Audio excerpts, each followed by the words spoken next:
Unit 34, Section 4. Determine an unknown side when an angle is given and one other side. Okay, this is going to be very similar to 34.3 with some slight differences. So here we have a triangle with one acute angle known and one side known. And what we're trying to find is this side right here. So we're going to do it in the same manner as far as finding the trig function. So what I have is I have the opposite side, and I'm looking for the hypotenuse. The opposite and the hypotenuse, that's a sine function. So I will say the sine of 30 degrees is equal to y over r. So 1 over r.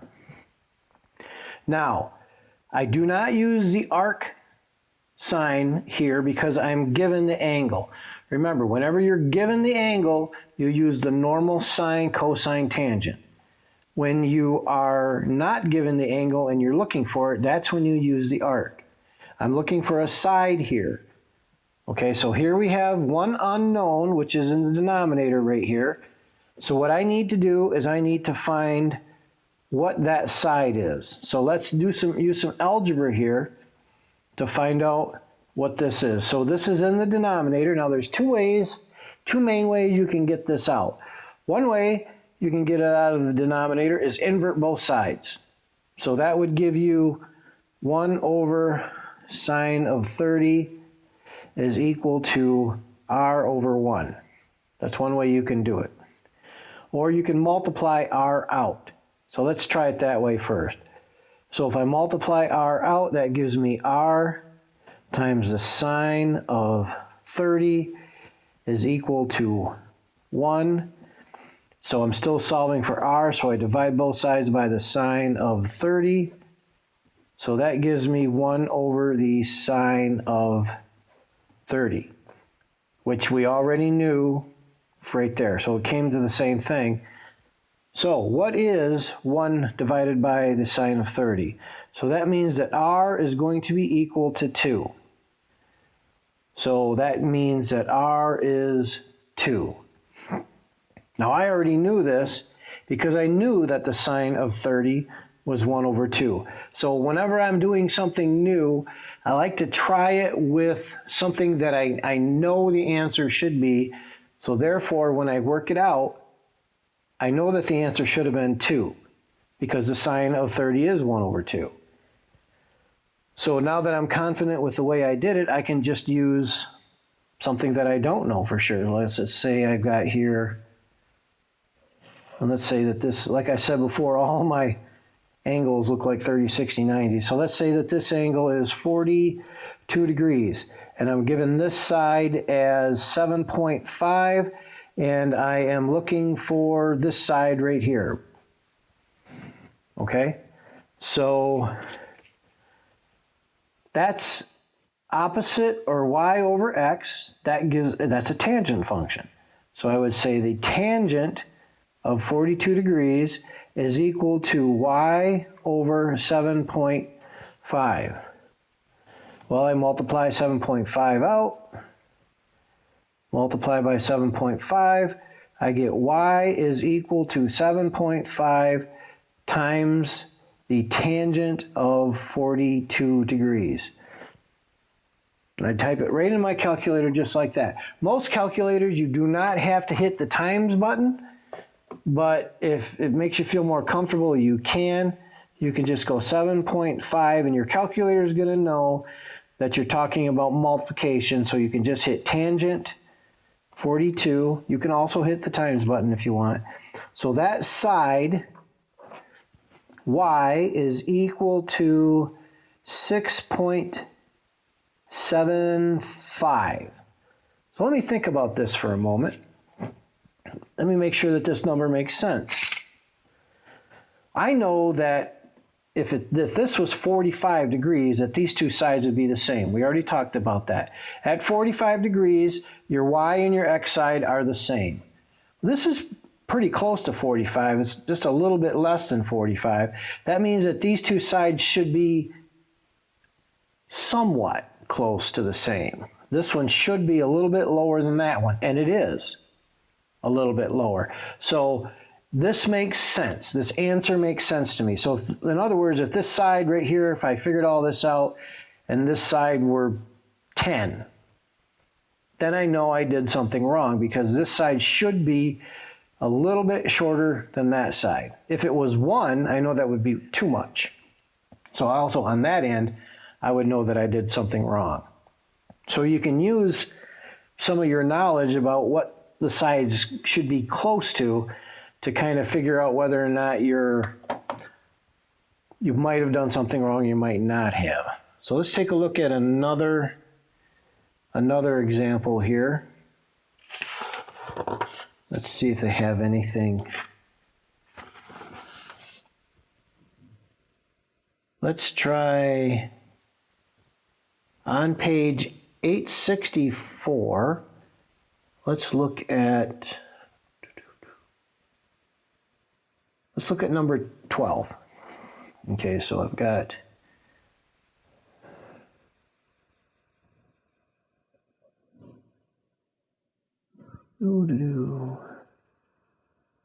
that angle is given as 55.3 degrees. 55.3. This side is, can't tell if that's a 9 or an 8. It's got to be a 9. 9.045 centimeters. And we're looking for this side right here, and they label it as T. Okay, so if this is my reference angle, that makes this the hypotenuse. This is the hypotenuse no matter what angle is the reference angle. And this will be the opposite side. So that's a sine function. So I would say the sine of 55.3 is equal to T divided by 9.045. Well, I multiply that out of the denominator, so I've got 9.045 times the sine of 55.3 degrees. So 9.045 sine 55.3, 7.44. So that is equal to 7.44. And the units were centimeters. Ta-da! All right, let's try, let me erase that real quick. There, my Sharpie eraser's working. Let's take a look at number 18.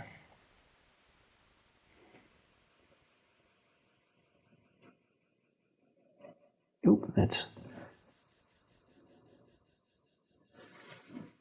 one's the 90. This angle is the one they're giving us as 48.07 degrees, 48.07 degrees, and they're asking us to find this side that they're calling, I think it's N, it doesn't matter what. And this side is 21.09 centimeters, 21.09 centimeters. So finding these two sides right here. Okay, so here's my reference angle. This is my hypotenuse, and this is my adjacent. Okay, so I will solve for N first. So hypotenuse and adjacent is a cosine function, so the cosine of 48.07 is equal to N divided by 21.09. So I'll multiply that out of the denominator, 21.09 times the cosine of 48.07 is equal to n 21.09 times the cosine, wrong thing, 21.09 cosine 48.07, 14.1. So n is equal to 14.1. Okay, so let's find p. So the cosine, jumping ahead of myself, that's going to be the sine. I won't edit that one out. I'll let that one fly. So now this is still our reference angle. Now we're looking for the opposite and the hypotenuse. That's a sine function. Just checking to make sure you guys are on base here.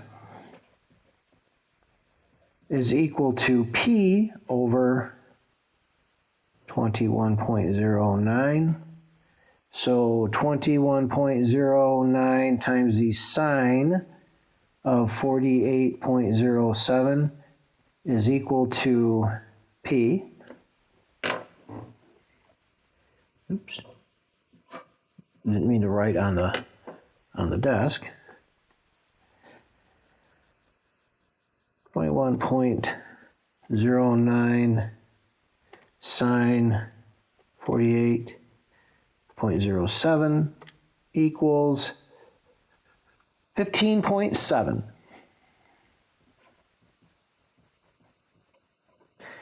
So 15.7. So if this one is 14.1 and this one is 15.7, something that you can do to, if you wanted to verify that would be to use the Pythagorean theorem.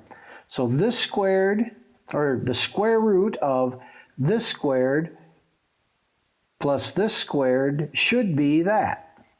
So let's try that. So what I'm doing is I'm saying 21.09 squared should equal 14.1 squared plus 15.7 squared. So, but if I take the square root of all of that, then I should have the square root of that, which would be just that. So let me try that. And this is just something that I'm doing. It's not really part of this lesson. I'm just sort of doing some verification here, is all. Square root of 14.1 squared plus 15.7 squared equals 21.102. So 21.1. So we know it's not going to be exact because of all the rounding, but 21.09 and 21.1 is very, very close. It's just been rounded up just slightly. Okay, so let me see if I can find one more.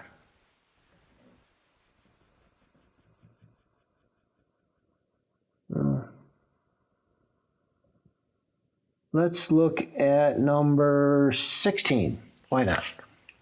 Because it's there.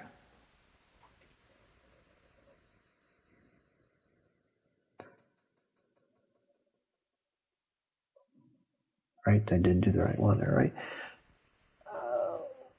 Oh, let's not do that one.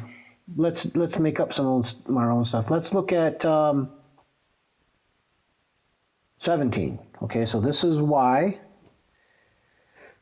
and this is 6.85, 6.85,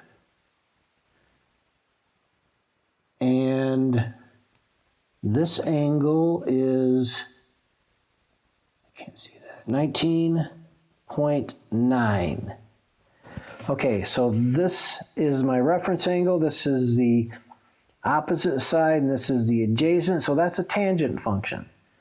So the tangent of 19.9 is equal to y over 6.85.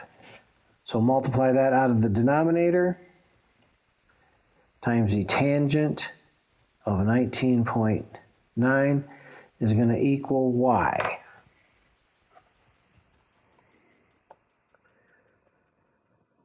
So 6.85 tangent 19.9. 2.5.